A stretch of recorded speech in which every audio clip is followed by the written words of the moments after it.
नमस्कार दोस्तों, बहुत बहुत स्वागत है आपका इंडिया नाउ में और मैं हूं संदीप पाल। आज एक सवाल है और सवाल ये है कि क्या चंद्रशेखर वाकई दलितों के उभरते हुए बड़े नेता बन गए हैं? क्या चंद्रशेखर बीएसपी का एक दूसरा ऑप्शन बन गए हैं? और क्या चंद्रशेखर मायावती की पार्टी बीएसपी के समानांतर एक अपनी नई पार्टी बना रहे हैं?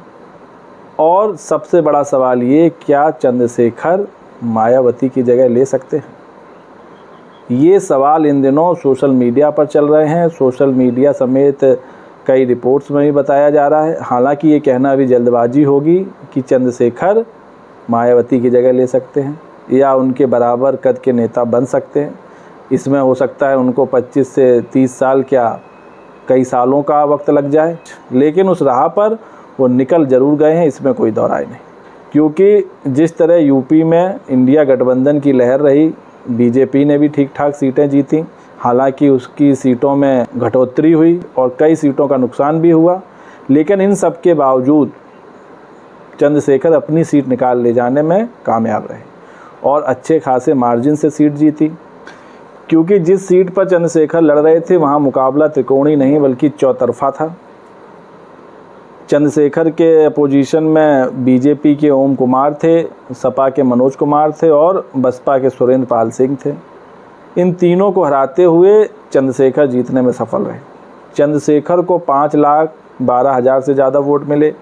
वहीं जो बीजेपी के कैंडिडेट थे ओम कुमार, इनको 3,61,000 से ज़्यादा वोट मिले और सपा के मनोज कुमार को 1 लाख से ज़्यादा वोट मिले और जो बीएसपी के सुरेंद्र पाल सिंह थे उनकी तो खैर जमानती जब्त हो गई, 13,000 वोट मिले।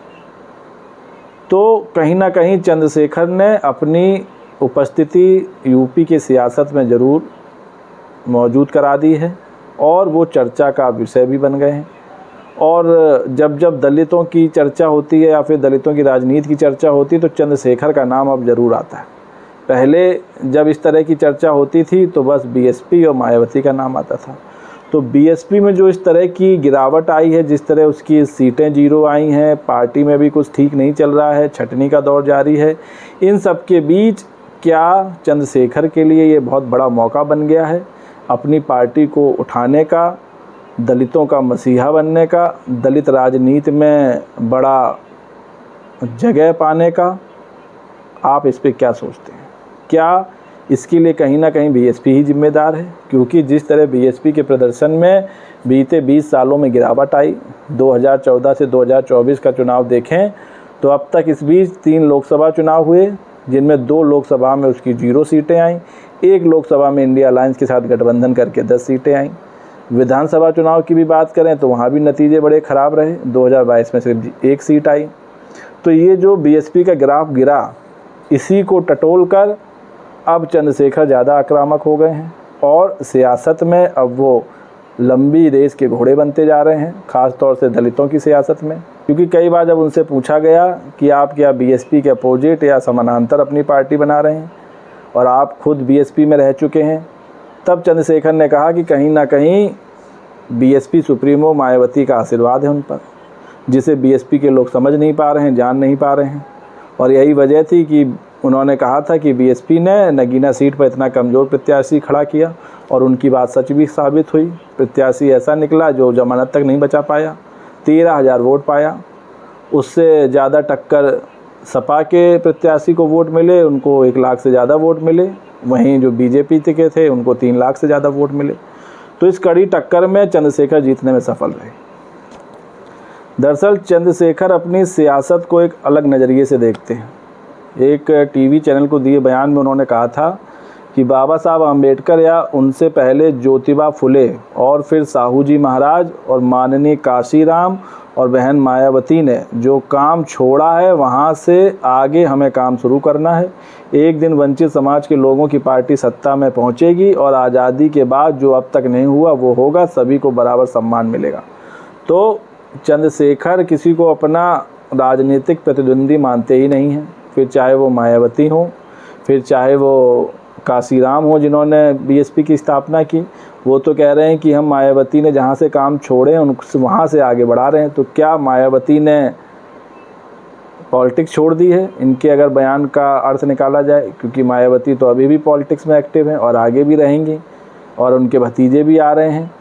तो ये कहीं ना कहीं इस तरह का बयान चंद्रशेखर का दलित वोट बैंक को दो फाड़ करने का रहा है, जिसमें वो काफ़ी हद तक कामयाब भी हुए और दलितों का वोट बैंक और दलित वर्ग में उनकी पॉपुलैरिटी भी काफ़ी बढ़ी है, इसमें कोई शक नहीं। फिर चाहे वो सोशल मीडिया हो या फिर उनके दौरे हों, उससे अंदाज़ा लग जाता है कि वो पब्लिक में फेमस हो रहे हैं, मशहूर हो रहे हैं। वहीं जो दलित चिंतक हैं और जो राजनीति को करीब से जानते और समझते हैं, उनका भी ये कहना है कि चंद्रशेखर जिस तरह उभर रहे हैं वो बड़े नेता बनने की कगार पर हैं। दिल्ली के किरोड़ीमल कॉलेज जो विश्वविद्यालय है उसके जो प्रोफेसर हैं नामदेव, उन्होंने बताया कि चंद्रशेखर का उभार दलित राजनीति के लिए नई उम्मीद लेकर आया है। भले ही अभी उन्होंने लोकसभा की एक सीट जीती हो, मगर जिस तरह से उनके तेवर हैं वो आने वाले दिनों में दलित चेहरा बनकर उभर सकते हैं। तो दलित चेहरा के तौर पर चंद्रशेखर मील का पत्थर साबित हो चुके हैं और उसी राह में वो आगे बढ़ रहे हैं। और चंद्रशेखर का उभरना क्या बीएसपी के लिए खतरे की घंटी हो सकती है, क्योंकि खुले मंच से अभी तक ना तो मायावती ने इनकी प्रशंसा की है, ना उनके भतीजे ने की है आकाश आनंद ने। लेकिन चंद्रशेखर मायावती और बीएसपी से किसी तरह का बैर भी नहीं रखते हैं या किसी तरह की उनके खिलाफ बयानबाजी भी नहीं करते हैं। वो हमेशा सकारात्मक बात करते हैं, फिर चाहे बीएसपी के बारे में हो या फिर मायावती के बारे में हो। तो वो अब इस मामले में काफ़ी टैलेंटेड हो गए हैं कि सियासी बयानबाजी कैसे करनी है, कैसे बैलेंस बनाकर बयान देना है और ऐसा बयान देना है कि जिससे किसी का दिल भी ना दुखे और उनका काम भी हो जाए, सहानुभूति भी मिल जाए। वहीं आकाश आनंद ने जब अभी हाल में कुछ रैलियां की थी, नगीना में भी रैली की थी, तो वो जमकर चंद्रशेखर पर बरसे थे, एक के बाद एक जमकर हमले दिए थे। उनको बहरूपिया तक बता डाला था और उनको यहाँ तक बता डाला था कि ये दलित वोट बैंक में सेंध लगाने के लिए आए हैं, दलितों के मसीहा बनने का ये सिर्फ एक ख्वाब दिखा रहे हैं, ये अपने मतलब से आए हैं, इनका मतलब अपनी राजनीति साधना है। तो बहुत कुछ बोला था आकाश आनंद ने, हालांकि चंद्रशेखर ने उसका कोई प्रतिक्रिया नहीं दी थी। उन्होंने ये कहा था कि उनका भी स्वागत है और अच्छे नेता हैं और जिस तरह वो भाषण दे रहे हैं उसकी सराहना की थी। तो चंद्रशेखर अब सियासी बयानबाजी में काफ़ी निपुण हो गए हैं और वो समझ गए हैं कि कब, कहाँ और कैसे बोलना है, और ये बात सियासत में जो समझ जाता है वो बहुत दूर तक जाता है।